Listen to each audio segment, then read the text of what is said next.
मैं आज से 18-19 साल पहले प्रभु यीशु मसीह को नहीं जानता था। तो यीशु मसीह के लोगों को मैं गाली दिया करता था, मारा करता था, मैं बहुत नफरत करता था। मैं ऐसा समझता था कि ये विदेशी धर्म है, इन्हें बाहर से पैसा आता है और ये लोग लोगों को क्रिश्चियन बनाते। मेरे अंदर एक भावना थी, मैं इतना नफरत करता था। कहाँ पर भी कोई मीटिंग होती तो मैं प्लान बनाता था, इस मीटिंग को मैं कैसे कैंसिल करूं। मगर मैं परमेश्वर का धन्यवाद करता हूं कि अब परमेश्वर के वचन में लिखा है, जब तू सत्य को जानेगा सत्य तुझे आजाद कर देगा। मैं धन्यवाद करता हूं कि परमेश्वर ने वो सत्य मुझ पर प्रकट किया। आने वाले दिनों में उन लोगों पर ये बात प्रकट करे कि जो सत्य को नहीं जानते। तो जैसे मैं 18-19 साल पहले प्रभु यीशु मसीह को नहीं जानता था, तो मैं एक ऐसे बैकग्राउंड में था कि मैं शराब पीता था, चरस गांजा पीता था, हर एक प्रकार का नशा करता था। उस नशे की वजह से मैं नशा कर कर घर में सारे लोग मुझसे परेशान थे। मेरे दोस्त यार से लेके सारे लोग परेशान थे इन बातों के कारण। और मैं मारामारी करना, लफड़ा करना, झगड़ा करना, शोषण मनी लेना, लोगों को फ़ोन पर धमकी देना। बहुत सारे फैक्ट्रियों में से हम लोग हफ्ता वसूली करते थे। मगर मैं परमेश्वर के नाम को धन्यवाद करता हूं कि प्रभु ने मेरे जीवन को बदल के रख दिया। ये कैसे हुआ? लोग कहते हैं कि यहाँ पर जाने से पैसा मिलता है करके। मेरा चैलेंज है उन लोगों के लिए जो इस बात को कहते हैं, क्योंकि 18-19 साल पहले मैं लोगों को कहता था कि यहाँ पर जाने से पैसा मिलता है। आज लोग मेरे लिए कहते हैं कि इन्हें पैसा मिला है। ये मेरा उन तमाम लोगों को मैसेज है और ये मेरा चैलेंज है कि आज आप इस चीज़ को साबित करके दिखाइए। मैं 19 साल से ढूंढ रहा हूँ कोई पैसा देने वाला मुझे मिले, तो आज तक तो मुझे कोई नहीं मिला। आज मैं उस बात को धन्यवाद करता हूं कि जैसे प्रभु में मैं आया, मेरी बेटी को डॉक्टर ने जवाब दे दिया था और कहा था ये नहीं बचेगी करके। तो मैं ऐसा कोई हॉस्पिटल नहीं, मैं उसको लेकर नहीं गया और ऐसी कोई जगह नहीं जहां पर मैंने आराधना ना की, पर मेरी बेटी को कहां से भी कोई लाभ ना हुआ। मगर मैं धन्यवाद करता हूं प्रभु यीशु मसीह का। हमारे एक भाई, मेरे भाई नारायण ने मुझे आकर बताया, वो एक ऑटो चलाते हैं, उन्होंने आकर मुझे यीशु मसीह के बारे में बताया। तो वो वहां पर बैठकर बाइबल पढ़ रहे थे। तो मैंने उनको पूछा, मैंने बोला सर ये आप क्या पढ़ रहे हो? तो उन्होंने मुझे कहा ये पवित्र शास्त्र है। तो मैंने बोला आप इसे पवित्र शास्त्र क्यों कहते हो? ये तो अंग्रेजों का परमेश्वर है, ये तो विदेशी परमेश्वर है, आप कैसे इनके बारे में मुझे बता सकते हो? उन्होंने कहा भाई साहब, परमेश्वर परमात्मा एक है जिसने सृष्टि का निर्माण किया और बाइबल में लिखा है उसका एक लौता पुत्र प्रभु यीशु मसीह इस जगत में इसलिए आया कि मनुष्य का उद्धार कर सके। तो मैंने उसको बोला भाई साहब मुझे मत सिखाइए, मुझे आपके धर्म के बारे में बहुत नॉलेज है, आप लोग लोगों को कन्वर्ट करते हो। तो उस भाई ने मुझे प्यार से जवाब दिया, भाई ऐसा कुछ नहीं है।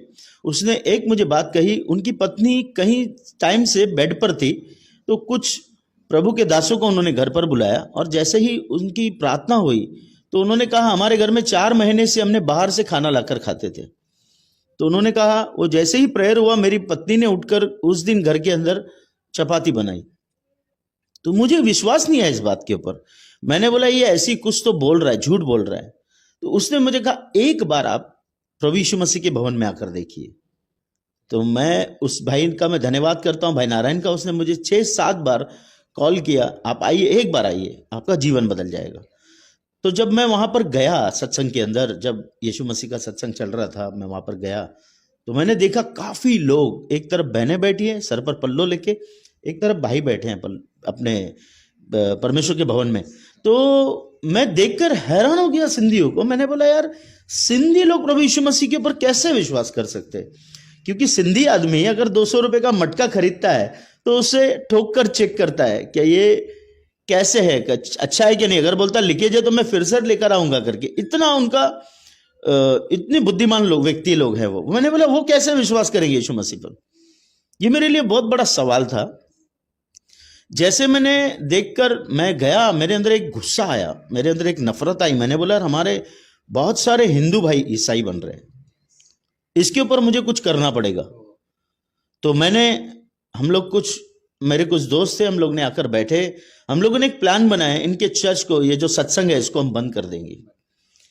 मगर मुझे पता नहीं था, परमेश्वर के वचन में लिखा है, बाइबल के अंदर लिखा है परमेश्वर जिंदा परमेश्वर है और बाइबल कहता है कि जिंदा परमेश्वर के हाथ में पड़ना भयंकर बात है। मैं जैसे वहां पर जाने लगा तो मेरे दोस्तों ने मुझे कहा, यहाँ इस चर्च के ऊपर, इस कलीसिया के ऊपर आप वॉच रखिए, अगर ये हमारे किस मजहब के बारे में या धर्म के बारे में कुछ बोलते हैं तो हम इनके सत्संग को बंद करा देंगे। तो वो मेरे दोस्त चले गए, मगर मैं वहां पर जाने लगा, मैं रेगुलर जाने लगा, हफ्ते में 3 बार होता तो 3 बार मैं जाता। तो वहां पर जाते जाते जाते एक दिन परमेश्वर का एक वचन आया। परमेश्वर कहता है, प्रभु यीशु मसीह कहता है, मेरे चेले मुझसे बढ़कर काम करेंगे, यदि बीमारों पर हाथ रखेंगे तो बीमार स्वस्थ हो जाएंगे। तो मेरे लिए एक सवाल था, मैंने बोला ऐसे कैसे होगा यार, फिर तो हॉस्पिटल खाली हो जाता था। मगर जैसे ही उन्होंने इस बात को कहा, मैं उस वचन को लेकर घर पर गया। मेरी बेटी जो बीमार थी, मैंने उसके ऊपर हाथ रखा, मैंने बोला प्रभु यीशु अगर आप जिंदा है तो मेरी बच्ची को बचाइए। यस, तो अगर आप मेरी बच्ची को बचाते तो मैं अपना जीवन आपको दे दूंगा। तो मैंने जिस दिन प्रार्थना किया, प्रार्थना कर कर मैं भूल गया, मगर 3 दिन के बाद मेरी बच्ची जो कुछ भी खाती थी वो उल्टी कर देती थी, उसके अंदर जाता ही नहीं था खाना। तो मेरी पत्नी ने 3 दिन के बाद मुझे बताया कि मैंने इसको जो भी खिलाया ये खाने लगी है, बिस्किट खा रही है, दाल चावल खा रही है, खिचड़ी खा रही है, ये उल्टी नहीं कर रही है। सडनली मुझे ध्यान आया, यार मैंने एक दिन रात को प्रभु यीशु मसीह के नाम से प्रार्थना की थी। मैंने बोले यार है कौन ये प्रभु यीशु मसीह, मुझे इसे जानना है, ये है कौन। मैंने फिर स्टडी करना चालू किया, मैंने बाइबल को समझना चालू किया, बाइबल को सीखना चालू किया कि बाइबल है क्या। तो परमेश्वर का वचन कहता है यूहन्ना 3:16 के अंदर, परमेश्वर ने जगत से ऐसा प्रेम किया कि उसने अपना इकलौता बेटा प्रभु यीशु मसीह दे दिया, ताकि जो कोई, वहां पर यह नहीं लिखा कि केवल क्रिश्चियन लोग विश्वास करें, वहां पर लिखा ताकि जो कोई उस पर विश्वास करे वो नाश न हो परंतु अनंत काल का जीवन पाए। मैंने बोला अनंत काल है क्या, मैं उसकी खोज करने लगा। परमेश्वर ने मेरे से बातें किया, परमेश्वर ने कहा, परमेश्वर परमात्मा कोई धर्म नहीं बनाया, उसने मनुष्य को बनाया। आज मनुष्य ने अगर धर्म और मजहब बनाया, आज आप देखो धर्म और मजहब के नाम पे एक दूसरे के साथ हम लड़ रहे हैं, एक दूसरे को हम मारने के लिए, काटने के लिए तैयार हैं। हमारे बीच में से यदि धर्म हट गया, धर्म का अर्थ होता है एक निर्वस्त्र को वस्त्र देना, धर्म का अर्थ होता है एक भूखे को भोजन देना, धर्म का अर्थ होता है किसी लाचार को सहारा देना, यह धर्म है। यह धर्म नहीं कि हम एक दूसरे के साथ लड़े। परमेश्वर प्रभु यीशु मसीह का संदेश है, वो हम सबसे प्यार करता है, मानव जाति से हर एक से प्यार करता है वो। और वो बाइबल में लिखा है उसका इकलौता बेटा प्रभु यीशु मसीह इस दुनिया में इसलिए आया कि मनुष्य पाप से क्षमा पाए और उस मोक्ष पाए, मुक्ति के द्वार पर वो जाए। तो सत्य यह है कि परमेश्वर ने मेरे जीवन को बदला। आज 19 साल हो गए, मैंने कभी सिगरेट नहीं पी। 19 साल हो गए, मैंने कभी शराब नहीं पी। 19 साल हो गए, मेरे मुंह से कोई गाली नहीं निकली। 19 साल हो गए, मैंने किसी को धमकी तक नहीं दिया। आज मैं मेरे देश के लिए एक आशीष का कारण हूं। आज मैं मेरे देश के नेताओं के लिए, हम कलीसियाओं के अंदर प्रार्थना करते हैं, पुलिस डिपार्टमेंट के लिए हम प्रार्थना करते हैं। मैंने ऐसा कहां पर भी नहीं देखा कि हम हर एक डिपार्टमेंट के लिए हम दुआ करते हैं। सारे डिपार्टमेंट के लोगों के लिए हमारा आदर है, हम सबसे प्यार करते हैं, क्योंकि वो हैं, बाइबल में लिखा है, जैसा हमारे बॉर्डर के ऊपर सेना जो काम करती है, हम उनके लिए दुआ करते हैं रात दिन। अब मैंने देखा एक दिन किसी पास्टर को किसी ने मारा, तो अब मैं जब पहले जब आया हो तो मुझे लगा ये लोग भी कुछ मारकर जवाब देंगे, मगर मैंने देखा मसीहियों के अंदर एक प्यार, उस जिन्होंने मारा उनके लिए प्रार्थना कर रहे हैं रो रो के, प्रभु इसको आशीष करे, भाई को ये नहीं जानता कि ये क्या है। ये फर्क मैंने मसीहियों के अंदर देखा। तब मैंने परमेश्वर के वचन को पढ़ा, वचन है क्या, तो वचन ने मेरे जीवन को बदल दिया। आज 19 साल से मैं चल रहा हूं, मेरा सारा घराना प्रभु यीशु मसीह में है। हम सबों ने बपतिस्मा लिया, आज प्रभु के शांति में हम चल रहे हैं। आज हर नागरिक के लिए, हर देश के नागरिक के लिए हम काम कर रहे हैं, और एक शांति का संदेश हम रोशनी प्रोडक्शन के माध्यम से दे रहे हैं कि यीशु मसीह कोई धर्म बनाने नहीं आया। इस बात को आप पूरे बाइबल को पढ़ लीजिए, कोई धर्म बनाने नहीं आया। अगर वो धर्म बनाने आता तो सबसे पहले मैं इनको भारत से निकालता। यस, तो परमेश्वर, आज मेरा यही संदेश है, जो विरोध करते हैं यीशु मसीह का, उनके लिए मेरा एक संदेश है कि वो इस बात को जान ले कि आज प्रभु यीशु मसीह ने जैसे मेरे जैसे व्यक्ति को बदला, वो जो मुझसे प्यार करता है वो आपसे भी बहुत प्यार करता है। मेरे भाई, एक बार आप परमेश्वर के वचन को पढ़ो और उसको जानो कि वो कौन है। सच में वो कोई धर्म बनाने नहीं आया। अब प्लीज मेरा आपसे रिक्वेस्ट है, एक बार आप परमेश्वर के वचन को पढ़िए, जानिए, समझिए, उसके बाद उसके लिए कुछ आप बोल सकते हैं। यस। तो देखा दोस्तों आपने कि सर के जीवन में किस तरीके से प्रभु यीशु ने काम किया। उनको पापों से और गलत कामों से उनको प्रभु यीशु ने बाहर निकाला और आज उनके द्वारा प्रभु यीशु बहुत बड़े काम कर रहे हैं। और सर, आपके लिए और एक सवाल है और हम चाहते हैं कि आप उस सवाल का जवाब दे और जो भी जवाब दे वो सही सही दे, ताकि हमारे देखने वाले चैनल में मसीह लोग तो है ही है, उसके साथ साथ जो मसीह लोगों का विरोध करते हैं और जो लोग बोलते हैं कि पैसों का लालच देकर धर्मांतरण किया जाता है, ये सारे तमाम लोग हमारे चैनल से जुड़े हैं। तो आपके लिए अगला सवाल है, जैसे कि अभी आपने बताया कि आप खुद मसीह लोगों का विरोध करते थे, चर्च में जाते थे, चर्च के लोगों का विरोध करते थे, प्रभु के दासों को सुसमाचार सुनाने से रुकाते थे, ताकि आपको लगता था कि ये मसीह लोग पैसों का लालच देकर धर्मांतरण करते। आज भी समाज में काफ़ी सारे लोग बोलते हैं, तो क्या ये बात सच है? क्या सच में पैसों का लालच देकर धर्मांतरण किया जाता है? ये सारी बातें झूठी हैं, क्योंकि आज से 2000 साल पहले प्रभु यीशु मसीह कहकर गए, यदि तू मेरे नाम पर विश्वास करेगा तो लोग झूठ बोल बोल कर तेरे नाम की निंदा करेंगे, परंतु तू क्रोधित न होना, आनंदित और मगन रहना, क्योंकि तेरा फल जो है वो स्वर्ग में है, तेरा प्रतिफल जो है वो स्वर्ग के अंदर है। तो आज मैंने जैसे आपको बताया कि मैं लोगों के लिए कहता था कि यहाँ पर पैसा मिलता है, तो मैंने कहा मेरा चैलेंज है उन लोगों के लिए, क्या अगर पैसा मिलता है तो मेरे पास बहुत सारे लोग हैं जो मसीह हैं ऑलरेडी, जो जा रहे हैं प्रभु यीशु मसीह पर विश्वास करते हैं, तो उन लोगों से मेरा कहना है, अगर वो कहते हैं कि 1 लाख 2 लाख रुपया देते हैं, तो मैं चाहता हूं कि वो लोग सामने आए और बताए कहां पर पैसा मिलता है, इस बात को खुलासा करें। सही बात। तो अगर वो सामने आते हैं, अगर उन्होंने कहा कि 1 लाख रुपया एक मसीह बनने के लिए मिलता है, तो मेरे पास ऐसे कुछ तमाम लोग हैं, चल मैं 10 लोगों को चलो हम ले जाते हैं, 10 लोग को हम लेकर जाते हैं सामने। अगर जाने के बाद में हमको 10 लाख रुपया वहां से मिल रहा है 10 लोगों को, तो मेरा उनसे एक सवाल है कि भाई जब 5 लाख रुपया हम उसको ऑन द स्पॉट उस 10 लाख में से हम दे देंगे। कोई व्यक्ति है जो 5 लाख रुपया 10 लाख रुपया 5 लाख रुपया कमाना छोड़ देगा? नहीं छोड़ेगा। ये बात झूठ है।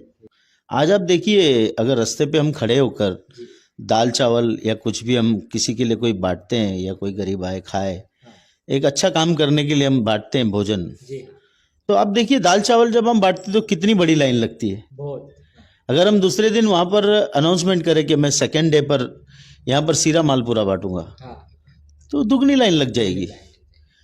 अगर उसके बाद मैं अनाउंसमेंट कर दूं कि यहाँ पर मैं सुबह सुबह 8 बजे 100 रुपया बांटने वाला हूँ, तो आप मुझे बताइए कितने लोग आएंगे। तो यही मेरा सवाल है, कुछ लोग तो रात से वहां सो जाएंगे कि 100 रुपया मुझे मिल जाएगा, मैं घर क्यों जाऊं। तो आप मुझे बताइए, मसीहत में जो कहा जा रहा है कि लोग मसीह बनने के लिए पैसा देते हैं, तो मैंने आपको पहले भी बताया कि ये मेरा चैलेंज है, कोई पैसा नहीं मिलता। ये प्रोपोगंडा है, लोगों ने अपने मर्जी से बनाया है ताकि मसीह तक को लोग न जाए, मसीह को न जाने। मगर मैं उनको यही कहना चाहता हूं कि आप आइए कलीसियाओं में, चर्चों में, आप आइए, बैठिए, आप देखिए सही में ये लोग क्या कर रहे हैं करके। ये हमारे देश को सुधारने का काम कर रहे हैं, और ये हमारे जवान पीढ़ियों को नशे से बचा रहे हैं। और ऐसे व्यक्ति को, जैसे मैं पहले, मेरे को गुनहगारी लाइन के अंदर मुन्ना कहा जाता, तो आज आपको मुन्ना बनना है या आनंद बनना है?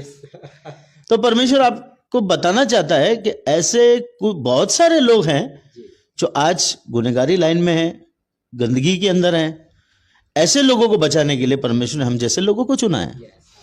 और ऐसे कट्टर जो लोग हैं, बहुत सारे लोग हैं, जिनको मैं आज संदेश देना चाहता हूं कि आप पहले बाइबल को पढ़िए, बाइबल को समझिए, यीशु मसीह कौन है, यीशु मसीह क्यों आया और क्यों हमसे प्यार करता है, क्यों वो हमारे लिए क्रूस पर मारा गया, क्यों गाड़ा गया। वही एक परमेश्वर है जो तीसरे दिन जिंदा हुआ और आज भी जिंदा है। अगर वो जिंदा नहीं होता तो मेरे जीवन में काम नहीं होता। आज बहुत सारे जो क्रिमिनल लाइन के अंदर है, मेरे दोस्त हैं, आज सुधर गए, उन्होंने अपना जीवन प्रभु यीशु मसीह को दिया है। आप आइए, हम बैठ के बात करेंगे इस विषय के ऊपर। सच्चाई क्या है, सच्चाई मालूम होना चाहिए। हमारी आपसे कोई दुश्मनी नहीं, आप हमारे भाई हैं, हम आपसे आज भी वो प्यार करते थे, करते रहेंगे और हमेशा करते रहेंगे। चाहे आप हमें गाली दो, चाहे आप हमारी निंदा करो, चाहे आप हमें बुरा बोलो, जो प्यार हमको मसीह ने सिखाया हम वही प्यार आपसे आज भी करते हैं। मसीह समाज किसी को भी किसी समाज के विरोध में बात नहीं करता, वो हर एक से प्यार करता है और प्रभु यीशु मसीह ने प्यार का संदेश फैला, उस संदेश को लेकर हम आगे बढ़ रहे हैं। और मेरी यही जवान पीढ़ियों से कहना है और उन तमाम लोगों से कहना है जो आज भी नशों के अंदर, गंदगी के अंदर पड़े हुए हैं, प्लीज आइए। परमेश्वर सालों से, कई सालों से आप सबका इंतजार कर रहा है और वो जितना प्यार पहले करता था आज भी तुमसे प्यार करता है। प्रभु यीशु मसीह कहता है, आ हम वाद विवाद करें, तेरे पाप कितने भी लाल रंग के क्यों ना हो, उसे मैं श्वेत के नहीं सफेद कर दूंगा। आप ये ना सोचोगे मैं इतना पापी हूं, मुझे कौन बचाएगा। परमेश्वर का वचन कहता है मैं पापियों को मारने नहीं, उसे बचाने आया हूं। और वो आया है, वो आपको गले लगाने, तो आपसे बहुत प्यार करता है। उसके प्यार को जानिए। सच में आप उसके प्यार को जब जानेंगे ना, जिस तरीके से आज हम प्रभु यीशु मसीह के बारे में लोगों को बता रहे हैं, आप भी जाकर बताएंगे। सच में